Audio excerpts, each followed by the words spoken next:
BJP మీద రాహుల్ చేస్తున్న విమర్శలు పెద్దగా పేలడం లేదా? పేల్చేందుకు బాగా ట్రై చేస్తున్నాడనే అంటున్నారు. కానీ అవి పేలకుండానే, పెద్ద శబ్దం ఏం చేయకుండానే తుస్సుమంటున్నాయట.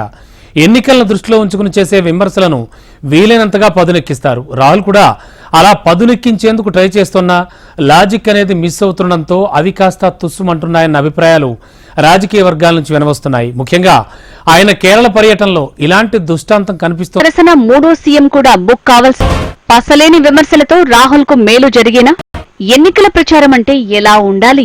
తనను అనుసరించే అభిమానులతో పాటు తనను గమనిస్తున్న సామాన్య ప్రజల మనసులను కూడా గెలుచుకోవాలి. మాట్లాడే మాటలు, చేసే విమర్శలు తటస్థ ఓటర్లను ఆలోచనలో పడేయాలి. క్రమంగా వారి నిర్ణయాన్ని ఆ నాయకుడి ఉపన్యాసాలు ప్రభావితం చేయగలగాలి. ఇప్పుడు కాంగ్రెస్ పార్టీ మాత్రమే కాదు, ఇండీ కూటమి అంతా కూడా అలాంటి బాంబుల్లాంటి డైలాగుల కోసమే ఎదురు చూస్తోంది. ఆ సత్తా రాహుల్ కు మాత్రమే ఉందని కాకపోయినా రాహుల్ చేస్తేనే మేలు జరుగుతుందన్న అభిప్రాయం విపక్ష కూటమిలో విస్తృతంగా ఉంది.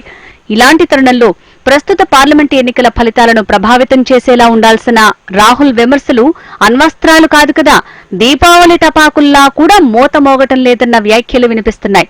కేరళలోని వయనాడ్లో పోటీ చేస్తున్న రాహుల్ మళ్లీ ఆ సీటును ఎలాగైనా నిలబెట్టుకునేందుకు ప్రయత్నిస్తారు. 2019 ఎన్నికల్లో లెఫ్ట్ నేతల సహకారంతోనే రాహుల్ గెలిచారన్న విశ్లేషణలు ఉన్నాయి.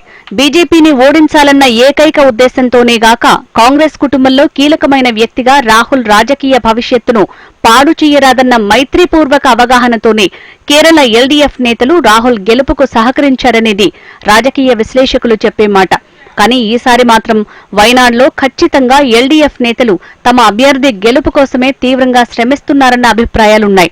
ఈ క్రమంలో ఇప్పుడు రాహుల్ తన రాజకీయ అస్త్రాలను ఇద్దరు శత్రువుల మీదికి ప్రయోగించాల్సి వస్తోంది. అటు బీజేపీని ఎలాగూ వదిలిపెట్టకూడదు, మరోవైపు ముఖ్యమంత్రి పినరయి విజయన్ ఆధ్వర్యంలోని ఎల్డీఎఫ్ కూటమి మీద కూడా అస్త్రాలు ప్రయోగించాలి, లేదా ప్రయోగిస్తున్నట్టు అందరికీ కనిపించాలి. ఇది రాహుల్ ముందున్న ప్రస్తుత కండిషన్ అంటున్నారు రాజకీయ నిపుణులు.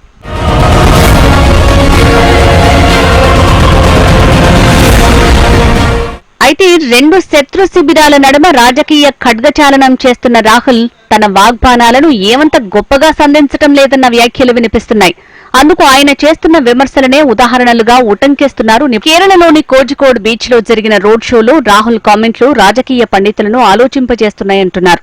24 గంటలు కేంద్రం మీద, పర్టికులర్ గా మోడీ మీద అటాక్ చేసే రాహుల్ కోజికోడ్లోనూ అదే పని చేశారు.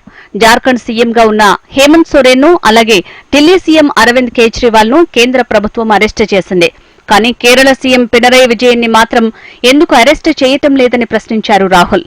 రాహుల్ ఆరోపణల పూర్వాపరాల్లోకి వెళ్తే గత మార్చి నెలలో సీఎం పినరయి విజయన్ కూతురు వీణ మీద ఈడీ అధికారులు మనీ లాండరింగ్ కేసు పెట్టారు. వీణకు ఆమె సొంత కంపెనీ అయిన ఎగ్జాల్జిక్ సొల్యూషన్స్ కి Cochin minerals and rutile limited అనే ఓ ప్రైవేట్ మినరల్ కంపెనీ నిధులను దారి మళ్లించిందనేది ఈడీ అభియోగం. ఈ రెండు కంపెనీల నడుమ 2018-19 మధ్య నిధుల బదలాయింపు జరిగినట్లు ఆదాయ పన్ను శాఖ అధికారులు గుర్తించారు. ప్రైవేట్ మినరల్ కంపెనీ నుంచి వీణకు, ఆమె కంపెనీకి నిధులు జమైనప్పటికీ వీణ ఐటీ కంపెనీ ఎలాంటి సర్వీసులు అందించలేదట. మరి ఏ సర్వీసులు అందించకుండానే దాదాపు 2 కోట్ల నిధులు ఎందుకు బదిలీ అయ్యాయనే అనుమానం ఐటీ అధికారులకు కలిగింది. వారందించిన ఒప్పుతో serious fraud investigation office SFIO వారు ఫిర్యాదు చేశారు. ఎస్ఎఫ్ఐఓ ఇచ్చిన ఫిర్యాదుతో ఈడీ అధికారులు వీణ మీద కేసు పెట్టారు. సరిగ్గా తండ్రి ముఖ్యమంత్రిగా ఉన్నాడు కాబట్టి కూతురుకు, ఆమె కంపెనీకి నిధులు అక్రమంగా దారి మళ్లాయనే విషయాన్ని రాహుల్ చెప్పదలుచుకున్నారని నిపుణులు భావిస్తున్నారు. ఆ మెసేజ్ ని వయనాడ్ ఓటర్లకు కన్వే చేయడానికి రాహుల్ హేమంత్ సోరెన్, అరవింద్ కేజ్రీవాల్ అంశాలను ఎత్తుకున్నారని, వారు ఎలా అరెస్ట్ అయ్యారో అలాగే కేరళ సీఎం పినరయి విజయన్ కూడా ఈడీ అధికారులు అరెస్టు చేయాలని రాహుల్ డిమాండ్ చేస్తున్న అంశం నిపుణులు భావిస్తారు. హేమంత్ సోరెన్ మనీ లాండరింగ్ కేసులోనే అరెస్ట్ అయ్యారు. అయితే అరెస్టుకు కాస్త ముందే ఎంతో ముందు చూపుతో ఆయన పదవి నుంచి తప్పుకోవటం విశేషం. అటు ఢిల్లీ ముఖ్యమంత్రి అరవింద్ కేజ్రీవాల్ లిక్కర్ స్కామ్ లో అరెస్ట్ అయ్యారు. ఆయన ఇప్పటికీ ముఖ్యమంత్రిగానే కొనసాగుతున్నారు. ఆ విధంగా ఈడీ అధికారుల చొరవతో ఇద్దరు సీఎంలను అరెస్టు చేసినప్పుడు కేరళ సీఎం విజయన్ ని మాత్రం ఎందుకు అరెస్టు చేయటం లేదని రాహుల్ నేరుగా మోడీ మీదికి ఆరోపణాస్త్రాలు సంధిస్తున్నారంటున్నారు. ఆయన్ని సీఎం కుర్చీ నుంచి ఎందుకు పదవిచ్యుతుని చేయటం లేదని, అసలు విజయన్ ని పల్లెత్తు మాట కూడా అనటం లేదని రాహుల్ అంటున్నారు. అలాగే విజయన్ కూడా బీజేపీ నాయకుల మీద ఎలాంటి కామెంట్లు చేయటం లేదనేది రాహుల్ మరో అభియోగం. పాపం రాహుల్ విమర్శలు చేయాలి కాబట్టే చేస్తున్నాడని, అందులో బీజేపీ గాని అటు విజయన్ని గాని ఇరుకున పెట్టే అంశాలేవీ లేవని రాజకీయ నిపుణులు. వీణ మీద కేసు నమోదైందే మొన్న మార్చిలో. 3-4 ఏళ్ల క్రితం నిధుల బదలాయింపులు పరిశీలించడానికి వాటి మీద దర్యాప్తు చేసి మదింపు వేయటానికి ఎలాగో సమయం తీసుకుంటుంది. పక్కా ఆధారాలు సేకరించుకున్నాకే ఈడీ అధికారులు రంగంలోకి దిగుతారు. ట్రాన్సాక్షన్స్ లో అక్రమాలు జరిగినట్టు తేలితే మరింత లోతైన దర్యాప్తు అవసరమని వారు భావిస్తే వారు ముందుగా వీణను అప్రోచ్ అవుతారు. ఆ తర్వాతే దర్యాప్తు అంశాలను బట్టి సీఎం జోలికి వెళ్తారు.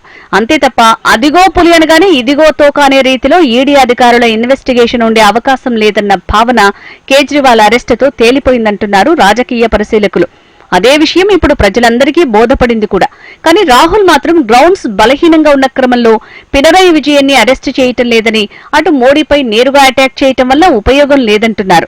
మోడీ అండ్ విజయన్ కూడబలుక్కొని మ్యాచ్ ఫిక్సింగ్ కూడా చేసుకున్నారేమో అనే ఇండైరెక్ట్ అనుమానాన్ని కూడా రాహుల్ వ్యక్తం చేస్తుండటం విడ్డూరమే అంటున్నారు. అందుకే రాహుల్ విమర్శలు చేస్తున్నారే తప్ప అందులో బలమైన గ్రౌండ్స్ మాత్రం లేవంటున్నారు. ఒకవైపు ఢిల్లీలో ఇండీ కూటమి ఆధ్వర్యంలో లెఫ్ట్ పార్టీలు మిత్రపక్షాలుగా ఉండగా కేరళలో మాత్రం అదే లెఫ్ట్ పార్టీతో శత్రుత్వం ప్రదర్శిస్తుండటం అనుమానాలకు తావిస్తోందంటున్నారు.